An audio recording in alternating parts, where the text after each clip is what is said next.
काय रे 2 दिवसात तुमचा हनीमून संपला. आणि मी सांगितलं होतं ना इथली काळजी करू नका म्हणून. मग हिने हट्ट केला आणि आलात ना तुम्ही परत. नाही आई असं काही नाही. नाही आम्ही नुसतं परत नाही आलोय, तुमच्या करता एक सरप्राईज पण आणलंय. सरप्राईज? काय सरप्राईज आहे भाऊजी? सांग.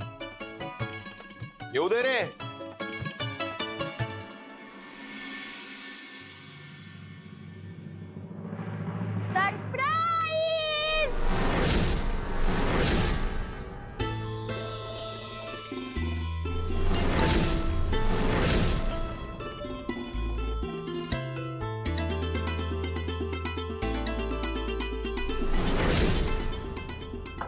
बनी अरे कसं आहेस रे? काय रे तू आलास? रक्षाबंधनसाठी घरी आणलाय ना? नाही आजोबा, रक्षाबंधनच नाही, मी कायमसाठी आलोय. अरे वा, क्या बात आहे, क्या बात आहे. बघ जयश्री, तुझा नातू खरंच आलाय. आकाश, तू हनीमूनला गेला होतास ना? त्याचं काय? ते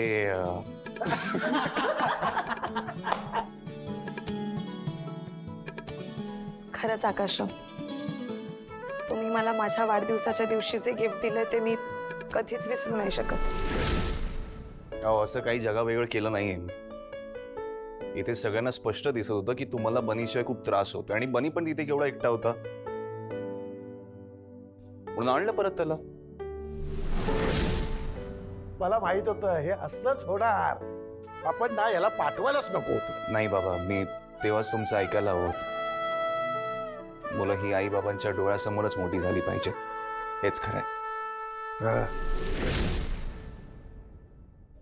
एकदम बरोबर. आणि हे बनी, आता पुन्हा हॉस्टेलचं नाव काढलंस ना, 2 धपाटे देईन तुला.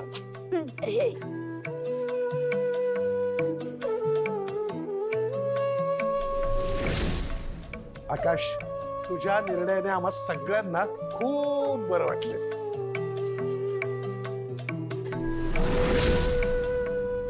जयश्री, तिकडे कोपऱ्यात काय करतेस? ये ये ये ये ये. अगं बोल काहीतरी तू. मी काय बोलणार, तुमचा कौतुक सोहळा चाललाय म्हणलं चालू दे, माझी कशाला लुडबुड मध्ये. आई बघ ना, आपला बनी परत आलाय. हा, तुला आनंद नाही झाला का? झालाय मला आनंद, पण मग एवढं तडकाफडकी त्याला घेऊन यायची काय गरज होती? राहिला असता एखादं वर्ष तिथे हॉस्टेलमध्ये, काय बिघडलं असतं? ऑफकोर्स बिघडलं असतं. बनी तिथे खुश नव्हता आहे. हा, पण मग फीचं काय? आता इथल्या शाळेची फी, नंतर त्या हॉस्टेलची कुठली ती बोर्डिंग स्कूलची फी. 80% रिफंड मिळालाय.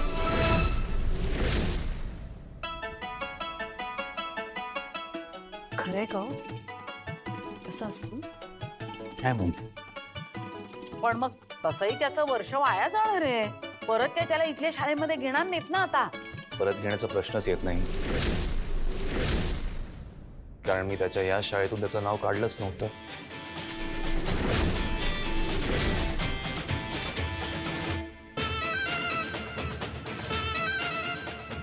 नाही म्हणजे मी आधीच ठरवलं होतं की जोपर्यंत मला खात्री होत नाही की बनी हॉस्टेलमध्ये रुळलाय, तोपर्यंत मी त्याचं नाव काढणारच नव्हतं.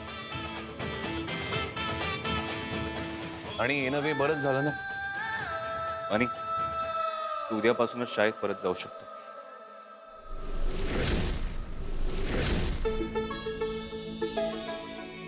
वा दादा, तुझी दूरदृष्टी कमाल आहे रे. नाही, आता हे सगळं जाऊ दे ना. बनी परत आला याचा आनंद मानूया आपण. मी तयारी करते, रक्षाबंधन आहे आज. चला बनी शेठ, अनपॅकिंग करून घ्या तुमचं. मी मदत करते तुला. चल चल ताई. चला मी पण जरा फ्रेश होऊन घेतो. कारण मुलींची कशी कळी खुलली आहे बघा.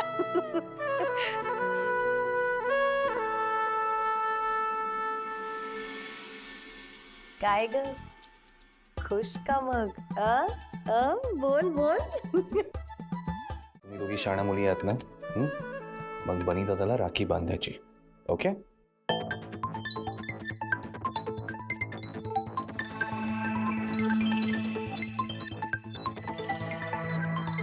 काय झालं? काय विचार करताय तुम्ही? बोला ना. आम्ही का बोलू? तू तर काय आमचं ऐकतच नाही. अरे मी कधी नाही ऐकत तुमचं.